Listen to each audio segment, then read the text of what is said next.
నమస్కారం ఘంటారావానికి స్వాగతం. ముందుగా ప్రధానాంశాలు. రాష్ట్రంలో స్థిరమైన అభివృద్ధి దిశగా అడుగులు. పారిశ్రామికవేత్తలకు ఎప్పుడూ డోర్లు తెరిచే ఉంటాయన్న సీఎం.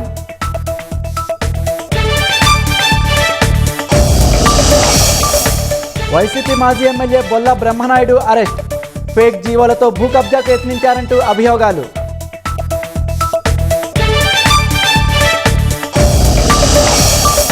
కాకినాడ జిల్లా కలెక్టరేట్ అధికారి ఇంట్లో ఏసీబీ సోదాలు.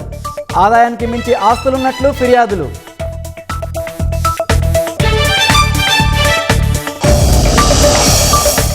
కర్ణాటక నుంచి రాజ్యసభ స్థానానికి ఖర్గే నామినేషన్. ప్రతిపక్ష నేతగా ఈ నెల 25తో ముగియనున్న పదవీకాలం.